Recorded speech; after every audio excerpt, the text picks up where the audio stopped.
Pessoal, ao longo dessas 2 últimas semanas, eu postei aqui alguns vídeos comentando as medidas emergenciais adotadas para a manutenção do emprego e da renda nesse período de calamidade, né, de pandemia do coronavírus.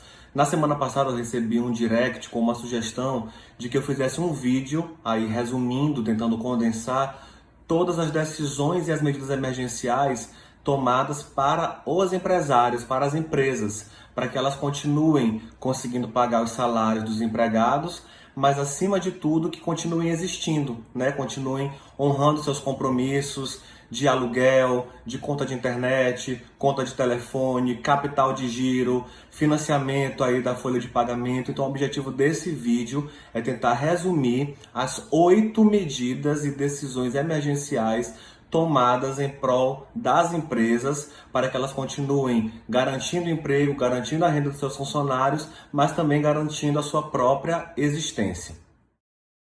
E a primeira medida emergencial é justamente o benefício emergencial de preservação de emprego e renda. É aquele benefício que vai ser pago pelo governo para aqueles empregados cujas empresas optaram pela redução proporcional da jornada e salário ou para a suspensão do contrato de trabalho. Esse dinheiro que vai ser pago pelo governo aos empregados não se trata de um empréstimo, ou seja, os empregadores, as empresas não precisarão devolver nada no futuro para o governo federal em virtude da adesão a esses programas. Aluguel. Gente, aluguel, não existe nenhuma lei, nenhuma medida provisória, nenhum ato emergencial isentando o pagamento de aluguel durante esse período de pandemia. Isso quer dizer que isso tem que ser negociado entre locador e locatário. E aí as partes negociam se vai haver parcelamento, adiamento ou até a isenção, né, que pode ser o caso. Aqui no caso de São Luís, alguns shoppings já isentaram alguns lojistas do aluguel, do fundo de propaganda, não isentando apenas do condomínio. Ontem, inclusive, lá na Bahia, foi publicada uma decisão isentando os lojistas de 2 shoppings do pagamento do aluguel e do fundo de propaganda. Manteve apenas a obrigatoriedade de pagamento do condomínio. Então isso tem que ser acordado entre as partes, né? Já teve esse caso que foi levado à justiça para decidir, salvo engano, foi uma ação movida pelo sindicato dos lojistas. Então a gente tem essa questão sendo resolvida ou amigavelmente entre as partes ou judicialmente, a depender do caso. Serviços de telefonia e internet. Semana passada, a Anatel já comunicou todas as operadoras que elas estão proibidas de fazer o corte desses serviços aos clientes que estiverem inadimplentes durante esse período de pandemia. Isso foi fruto de uma decisão lá da Justiça Federal de São Paulo, que apesar de ter sido tomada lá, vale para todo o Brasil. Então a Anatel já comunicou a todas as operadoras, aqui está o site para que vocês possam ver diretamente no site da Anatel essa recomendação. Capital de giro. Isso tem sido uma grande dificuldade, acredito que da grande maioria das empresas durante esse período de pandemia, de crise. E existe uma linha de crédito no BNDES, foram disponibilizados 5 bilhões de reais para essa linha de crédito. Foi lançado em 2019 e por conta desse período emergencial foi estendido até 30 de setembro desse ano.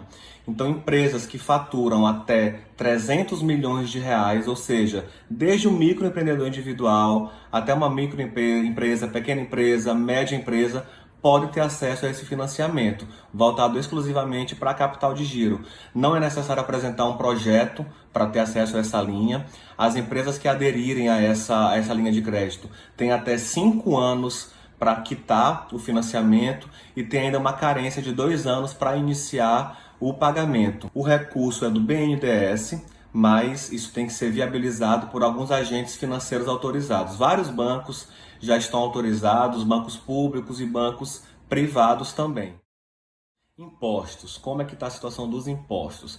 As empresas que são parte do Simples Nacional tiveram alguns benefícios de prorrogação de prazo. Vocês sabem que o Simples ele engloba tributos federais, estaduais e municipais.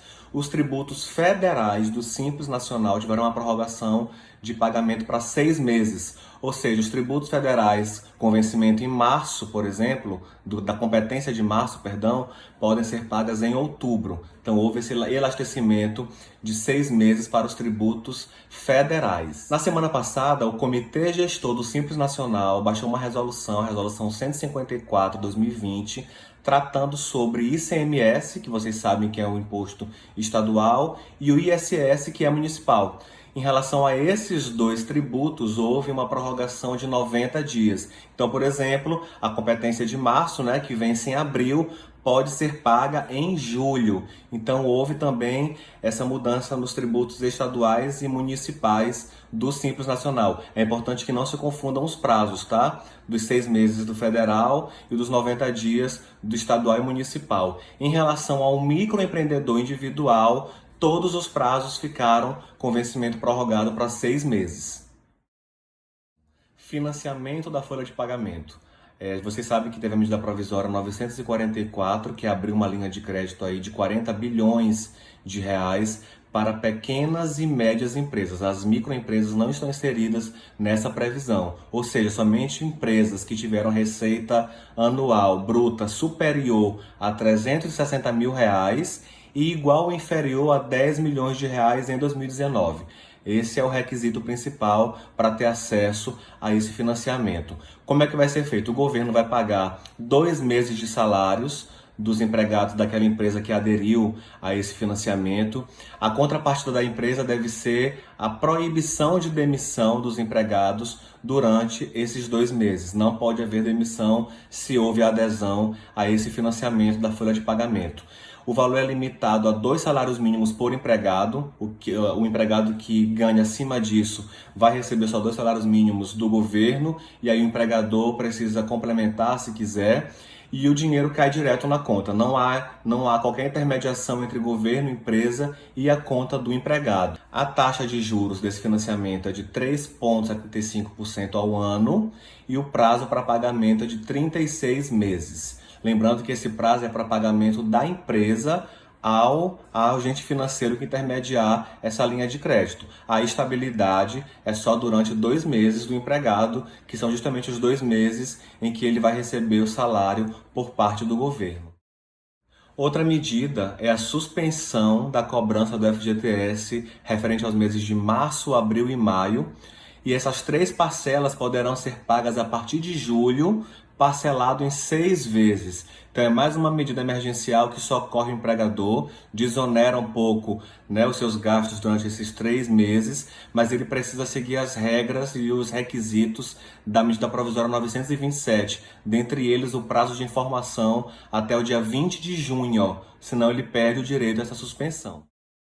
E por último, houve também a redução pela metade da alíquota daquelas contribuições que o empregador paga para o Sistema S.